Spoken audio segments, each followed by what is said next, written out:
Bonjour peuple de Dieu, soyez bénis au nom de Jésus. C'est un réel plaisir pour moi de me tenir encore devant vous à ce jour. Une opportunité nous est donnée de la part du Seigneur et c'est un privilège dont je ne pouvais pas rater. Je vous bénis au nom de Jésus, vous qui me suivez à ces instants et vous qui allez me suivre ultérieurement. Que Dieu vous bénisse abondamment. Rassurez-vous que votre temps n'est pas un gaspillage.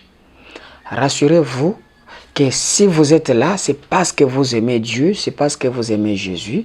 Si vous êtes là, c'est parce que vous cherchez Dieu ardemment. Vous ne voulez rien lâcher, non plus relâcher quoi que ce soit, mais vous voulez à tout prix voir la main de Dieu sur vous. Vous voulez entendre la voix de Dieu. Voilà pourquoi vous êtes très attentif à tout ce qui parle de Dieu, à tout ce qui parle de Jésus. Et moi également, je suis un instrument dont l'Éternel a choisi ce matin pour que je partage avec vous ce que l'Esprit m'a mis à cœur. Mais avant toute chose, nous allons prier pour remettre ces moments entre les mains de Dieu. Prions au nom de Jésus. Père éternel, Dieu tout-puissant, nous te sommes infiniment reconnaissants parce que tu as veillé sur nous durant toute la nuit. Pendant notre sommeil, tu nous as sécurisés et tu nous as gardés. Le petit matin, tu nous as ressuscités de cette mort de sommeil, ô Éternel, et tu nous as comptabilisés parmi les vivants. Nous te disons merci. Merci pour ce moment que tu as choisi, que nous parlons de toi et pour ton compte ce matin, ô Éternel Dieu des armées. Que ton esprit nous combine, que ton esprit marche avec nous, que ton esprit nous guide, que ton esprit nous met en l'œuvre les paroles que nous devons donner à ton peuple. Bénis tout ton peuple qui s'est disponibilisé pour te suivre et bénis ta parole dans le nom puissant de Jésus. Nous avons ainsi prié et nous disons Amen. Soyez bénis peuple de Dieu. Ça fait du bien à chaque fois que nous nous mettons devant l'Éternel. Ça fait du bien à chaque fois que nous lisons la parole de Dieu. Ça fait du bien à chaque fois que nous méditons la parole de Dieu. Ce qui nous amène ce matin de parler de ce thème que l'Esprit nous a mis à cœur. Ce qui m'attend après ma jeunesse. Je reprends le thème.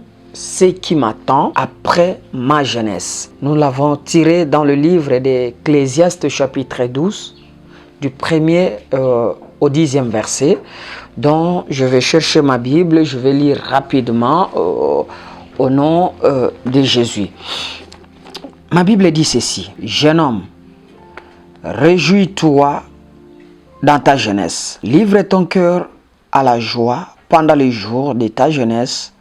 Marche dans le voie de ton cœur et selon le regard de tes yeux, mais sache que pour tout cela, Dieu t'appellera en jugement. Bannis de ton cœur le chagrin et éloigne les mal de ton corps, car la jeunesse et l'aurore sont vanité. Mais souviens-toi de ton Créateur pendant les jours de ta jeunesse, avant que le jour mauvais arrive et que les années s'approchent où tu diras: je n'y prends point de plaisir.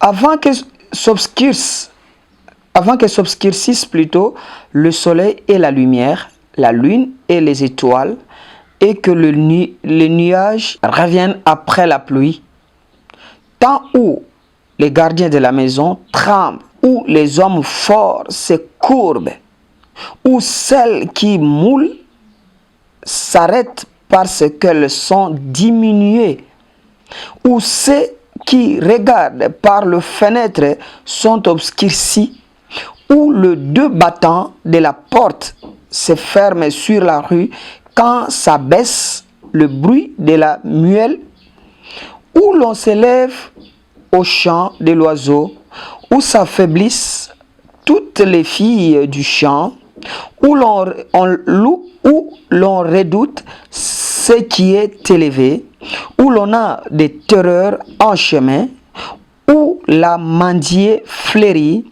où la sauterelle devient pesante et où la capre n'a plus d'effet, car l'homme s'en va vers sa demeure éternelle et le pleureur parcourt le rue avant que les cordons d'argent se détachent, que les vases d'or se brisent, que les seaux se rompent sur la source et que la roue se casse sur la citerne, avant que la poussière retourne à la terre comme elle y était, et que l'esprit retourne à Dieu qui l'a donné. Vanité de vanité, dit Ecclésiaste, tout est vanité. Soyez bénis, peuple de Dieu. Je suis jeune comme vous. Vous êtes jeune également comme moi. Vous savez que dans la jeunesse, il y a plus de passion. Dans la jeunesse, il y a plus un esprit qui domine les contrôles de la surveillance humaine à soi-même. Dans la jeunesse, il y a des envies qui nous attirent de gauche à droite. La jeunesse est une étape très importante dans la vie de quelqu'un. La jeunesse est le socle d'une vie et d'un parcours ici-bas sur la terre. Lorsque on est jeune, on a la vigueur, on a la force, on est beau, on est belle, on est visible, on a des impressions. Lorsque on est jeune, on a la motivation. Et lorsque on est jeune, on est plus intelligent. Et là-dedans, il y a aussi beaucoup de pièges dans la jeunesse. Dans tous les atouts que Dieu nous a donnés pendant cette période de la jeunesse, il y a beaucoup de pièges aussi. C'est pourquoi la Bible dit, et souviens-toi de ton Créateur pendant les jours de ta jeunesse, avant que ne viennent des jours mauvais. Parce que, si je comprends l'esprit de l'écriture, l'auteur pouvait aussi dire que dans la jeunesse, on a toute la joie entre les mains. Dans la jeunesse, on a tous les pouvoirs entre les mains. Mais aussi, c'est dans la jeunesse qu'il faut comprendre pourquoi Dieu t'a donné la beauté, pourquoi Dieu t'a donné l'intelligence, pourquoi Dieu te donne les envies même. Il faut chercher maintenant à comprendre pourquoi est-ce que Dieu t'a doté d'abord de la jeunesse elle-même. Pourquoi Dieu a permis que tu sois jeune. Parce que tu pouvais mourir très tôt, pendant ta naissance, pendant ta conception. Mais Dieu t'a gardé et il t'a protégé jusqu'à un certain âge où tu as maintenant la conscience pure, mais aussi dans cette conscience, il y a les envies qui te tourmentent. Il y a des besoins qui se présentent devant toi. Il y a des besoins qui se manifestent devant toi. Tes yeux voient des choses de manière différente. C'est pourquoi, quand j'étais en train de méditer cette parole, ma Bible était en train de me dire, à partir du verset 2e, ma Bible me disait, bannis de ton corps le chagrin et éloigne le mal de ton corps, car la jeunesse et l'aurore sont vanité. Non, bien-aimé, ton cœur ne doit pas garder de chagrin. Ton cœur ne doit pas garder de rancune avec tout le monde. Ton cœur ne doit pas conserver des problèmes. Bannis de ton cœur toutes ces choses. Bannis de ton cœur la haine. Dans la jeunesse, il y a beaucoup de passions négatives. Dans la jeunesse, il y a beaucoup d'envies. Dans la jeunesse, il n'y a plus d'humilité. Dans la jeunesse, il n'y a plus de patience. Et pourtant, nous le savons tous dans Galates, la patience est un fruit de l'esprit. Donc, si tu manques la patience, si tu manques l'humilité, si tu manques l'amour, l'esprit de Dieu ne marche pas avec toi. Si tu es dans la médisance, l'esprit de Dieu ne marche pas avec toi. Si tu es dans des querelles, l'esprit de Dieu n'est pas avec toi. Lorsque tu sépares les gens, Batu bazala ki na bango bien, mais dès lors que tu arrives, il y a des séparations, il y a des divisions. Comprends clairement qu'il n'y a pas l'Esprit de Dieu en toi. Parfois, tu es prêt à séparer même des familles. Tu viens, tu trouves deux frères, deux sœurs de même famille qui s'entendaient bien. Dès lors que tu t'es mêlé dans leur vie, que tu es entré dans leur vie, c'est fini. Ils ne sont plus ensemble. Il y a maintenant la méfiance entre l'un et l'autre. C'est pourquoi la Bible te dit de bannir ces choses. de ton cœur. Éloigne-toi des divisions, éloigne-toi des querelles, éloigne-toi des médisances, éloigne-toi de toutes ces choses qui n'est pas bon pendant ta jeunesse. Tu es appelé à vivre selon l'esprit. Tu es appelé à vivre selon le commandement de Dieu. Tu es appelé à vivre selon la loi de Dieu. Parce que celle que nous appelons aujourd'hui Bible, à l'époque, c'est les livres, on l'appelait les livres de la loi. Et lorsque tu ne vis pas selon la loi de Dieu, de quoi est-ce que tu vis? De quelle loi que tu vis? Séparer les gens, ce n'est pas une bonne chose. Te mêler dans les choses qui ne te concernent pas, c'est de la sorcellerie. Entrer par la porte qui n'était pas ouverte, c'est de la violence. Faire des choses qui ne t'ont pas demandé à être faites, c'est du désordre. Voilà pourquoi tu es appelé à vivre dans l'ordre. Organise, réaménage un peu ta vie. Le verset 2, alinéa aussi 2, était en train de me dire, car la jeunesse et l'aurore sont vanité. Tout ce que tu veux avoir à tout prix dans ta jeunesse, tu vas le laisser, ça va passer, ça va t'échapper. Voilà pourquoi je te demande de te concentrer de l'essentiel. Tu te concentres, tu te préoccupes dans beaucoup de choses qui sont vaines, qui ne te concernent même pas, pendant que l'essentiel est en train de t'échapper. Tu aimes faire les choses dont tu n'es pas appelé à faire, pendant que l'essentiel est en train de t'échapper, jeune. Est-ce que tu comprends ces choses? La Bible dit, bannis de ton cœur ces choses. Bannis de ton cœur ces chagrins. Bannis de ton cœur ces comportements. Bannis de ton cœur ces attitudes. Tu n'es pas appelé à faire ces choses. Tu es appelé à vivre les fruits de l'esprit. Tu es appelé à vivre la patience. Tu es appelé à vivre l'humilité. Tu es appelé à vivre l'amour. Toi, tu n'aimes personne, mais tu veux que tu sois aimé. Tu n'apprécies personne. Tu veux que tu sois apprécié. Non, la Bible dit, ne fais pas aux autres ce que tu ne veux pas qu'on te fasse. On doit vivre la volonté de Dieu. On doit vivre la parole de Dieu. Le verset 3 dit, mais souviens-toi de ton Créateur pendant les jours de ta jeunesse. Bien-aimé, la jeunesse, c'est que je comprends par ici.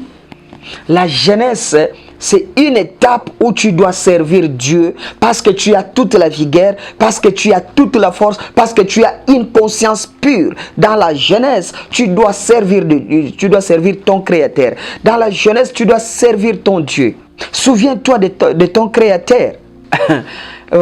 Chez moi, dans les Kouilou Idiofa précisément, on dit, fais bien ton amitié avec les fils du berger.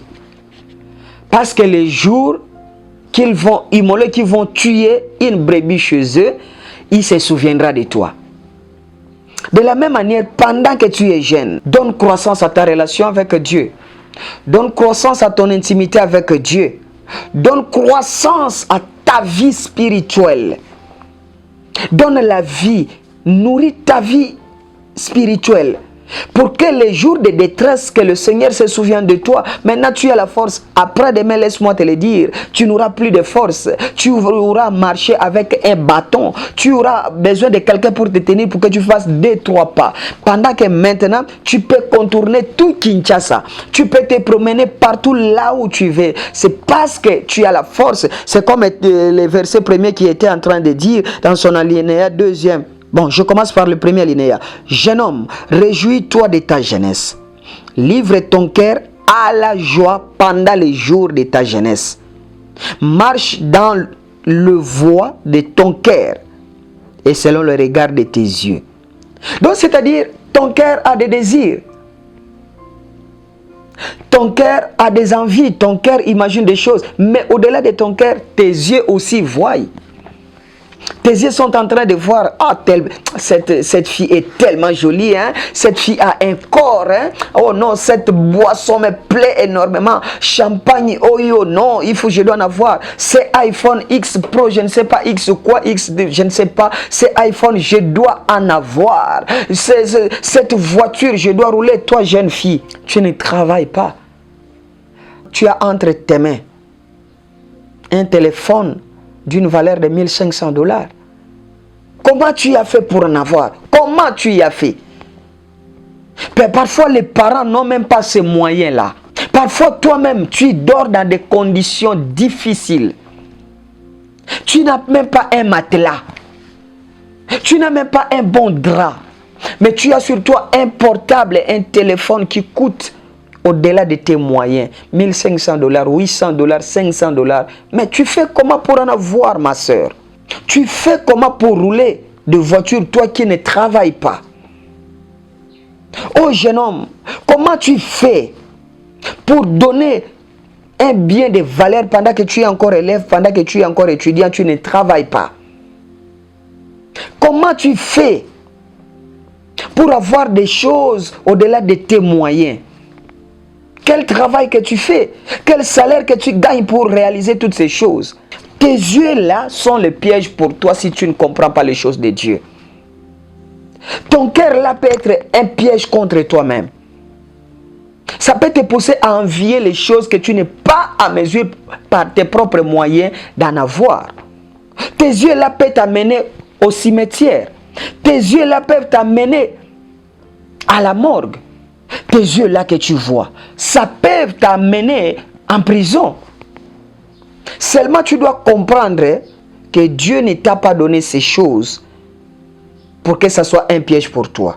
Mais plutôt il t'a donné ces choses d'abord pour sa gloire et pour que tu le sers. Voilà pourquoi je te recommande, bien-aimé, vis selon tes moyens et selon les capacités de tes parents. Toi jeune qui me suis à ce moment, ne complique pas la vie, n'envie personne. Vis selon les capacités de tes moyens. Parce que le Dieu que tu vas choisir, il y a un cantique que moi je chantais. Beaucoup taniyanga ina Yesu échanger bomo inanga mobimba. Depuis que j'ai croisé Jésus, je vois les choses différemment. Je n'en vis plus rien. Depuis que j'ai croisé Jésus, je ne suis plus dans la médisance. Natonga kalisusu mututi. Depuis que j'ai croisé Jésus, j'ai fait la sélection de mes amis. Je n'ai plus tout le monde comme ami. Depuis que j'ai croisé Jésus, ma vie a changé. Les ténèbres ont disparu. Depuis que j'ai croisé Jésus, j'ai désormais une lumière intensive. Depuis que j'ai croisé Jésus, ce n'est plus n'importe qui sera mon ami. Ce n'est pas celui qui vient me parler du vol qui sera mon ami. Ce n'est pas celui qui vient me parler des débauches qui sera mon ami. Ce n'est pas celui qui viendra me parler des choses que moi j'ai déjà abandonnées qui sera mon ami. Non, je dois faire le toilettage de mon environnement. Voilà pourquoi je t'appelle à comprendre ces choses. Parce que c'est très important pour toi. J'étais en train aussi de lire le verset 4 qui dit: avant que s'obscurcissent le soleil et la lumière, la lune et les étoiles, et que le nuage revienne après la pluie. Bien-aimé, tu es encore dans l'éclairage. Tu es encore dans la lumière. Essaye à tout voir maintenant pendant que la lumière est là. Essaye à tout localiser pendant que tu es sous la lumière. Essayez à bien faire pendant que tu es encore jeune. Parce qu'après la jeunesse, c'est la vieillesse. Et dans la vieillesse, tu reviendras comme un bébé, comme un petit enfant. On va te nourrir. Tu ne sauras plus te prendre en charge. Tu seras incapable de marcher. Tu seras incapable d'avancer. Tu seras incapable de te lever. Tu seras d'ailleurs courbé. Mais pendant que tu es jeune, tu es debout, tu es droit. Tu lances les pas et tu changes le pas quand et comme tu veux. Et c'est le moment qu'il faut prendre conscience pour bien faire, pour bien agir. Fais bien les choses. Souviens-toi de ton Créateur. Pour que les jours de ton jugement, qu'il se souvienne aussi de toi. Souviens-toi de celui qui t'a donné la beauté. Souviens-toi de celui qui t'a donné l'intelligence. Souviens-toi de celui qui t'a donné les dons. Pour que les jours de ton jugement, qu'il se souvienne aussi de toi. Lorsque tu ne sais pas arroser ton champ, mais tu ne dois pas t'attendre à moissonner un bon résultat. Donc c'est maintenant que tu dois bien cultiver ton champ. C'est-à-dire demeurer sous les pieds de Jésus. Demeurer sur les pieds de Jésus. Parle de Jésus. Pose des actes comme Jésus. Agis comme Jésus. Parce que cela te réserve un jugement. Le jugement peut être tranché en ta faveur comme en ta défaveur. Tu pourras avoir raison après jugement tout comme tu peux avoir tort. Tu pourras être condamné tout comme tu pourras être libéré. C'est pourquoi je te prie de choisir des bonnes voies qui vont t'amener vers la liberté. Parce que tu es fils de la lumière. Le verset 9 qui dit, avant que la poussière retourne à la terre, comme elle y était, et que l'esprit retourne à Dieu, qui l'a donné. Tu sais que tu es une poussière, bien-aimé. La jeunesse. Comprends que tu es une poussière. Tu es sorti de la poussière. Et tu retourneras dans la poussière. L'esprit est venu de l'éternité et il retournera à l'éternité. Voilà pourquoi ça ne sert à rien à bien nourrir le corps, la chair, que l'esprit. Combien de fois tu entretiens ton esprit, mais ton corps, tu le laves tous les jours, avant de sortir et à ton retour. Tu changes des habits avant de sortir et à ton retour. Tu te fais coiffer chaque semaine pour les hommes et presque chaque semaine aussi pour les femmes, pour certaines, et chaque mois aussi. Tu te fais parfumer régulièrement chaque fois que tu veux sortir. Tu te fais beau, tu te fais belle à chaque fois que tu veux faire un mouvement. Tu te fais des selfies charnels chaque fois que tu as un bon téléphone. Chaque fois qu'une occasion t'est donnée, chaque fois que tu es devant un beau paysage. Oui, c'est pour que tu sois présentable devant les hommes. Mais combien tu laves, combien tu entretiens ton esprit? Combien de fois tu le fais pour entretenir ton esprit par jour? Combien de fois tu demandes pardon? Combien de fois tu renonces au péché par jour? Combien de fois tu te bats contre les péchés? Ton esprit souffre, ton esprit est devenu sale, ton esprit est devenu insupportable, ton esprit dégage, on ne peut même pas sentir l'odeur de ton esprit.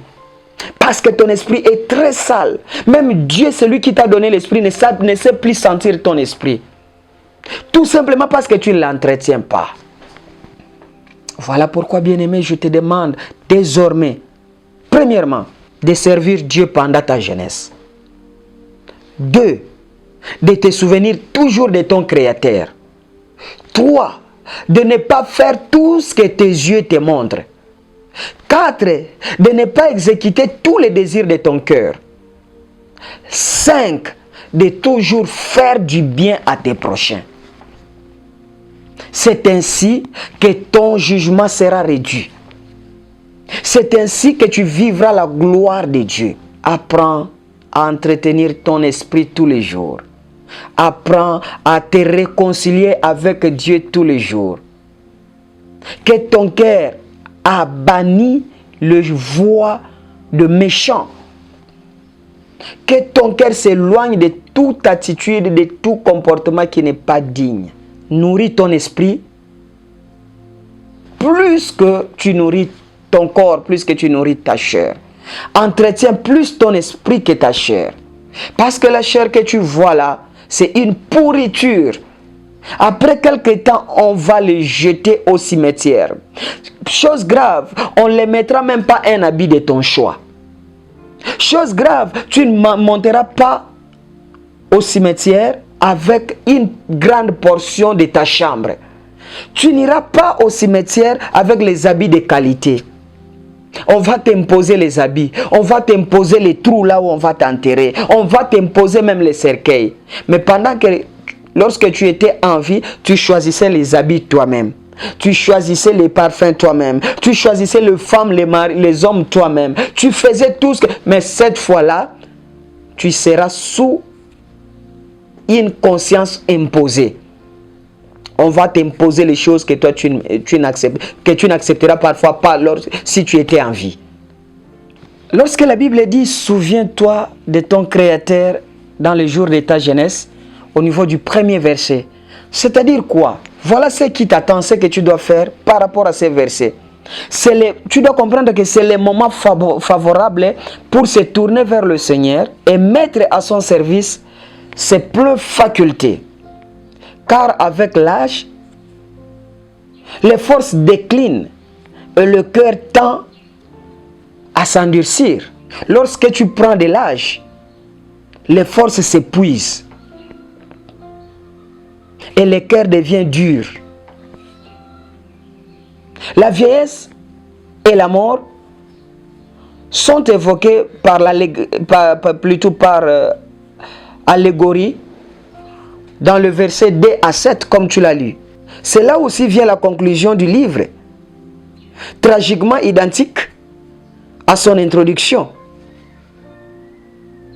Combien nous pouvons remercier le Seigneur de ce que ce livre d'Ecclésiaste ne présente qu'un côté de la vérité. À chaque fois que tu vas lire ce livre d'Ecclésiaste, tu vas comprendre que c'est plus l'aspect vérité, bien que ça peut faire mal, qui est révélé. Et cet esprit de vérité, c'est pour nous aiguiser. Cet esprit de la vérité, c'est pour nous affermir, nous jeunes. Nous sommes les grands bénéficiaires de cette parole parce que nous sommes encore jeunes et c'est maintenant que nous devons prendre toutes ces décisions parce que la vérité a été révélée. À la révélation de Dieu, il veut que nous soyons dans la pratique de son œuvre. Dans la révélation de Dieu, selon ce livre d'Ecclésiaste, il veut que nous les servons pendant que nous sommes encore jeunes.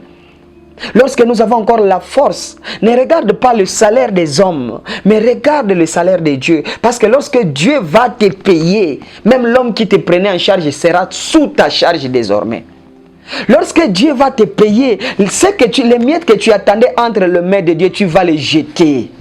Lorsque Dieu va te payer, tout ce que tu trouvais spécial, ça deviendra inutile.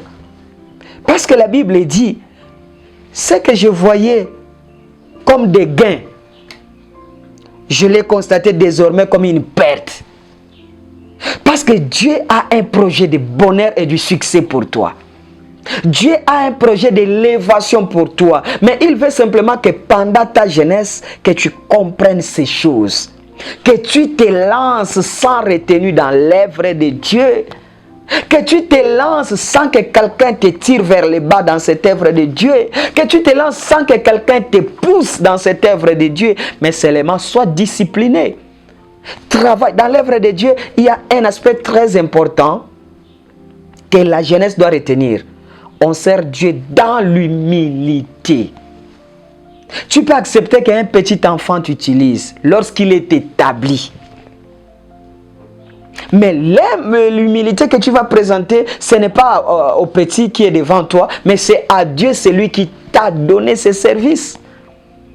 Mais lorsque un petit enfant est établi dans l'œuvre de Dieu, tu dois l'observer avec humilité et avec patience.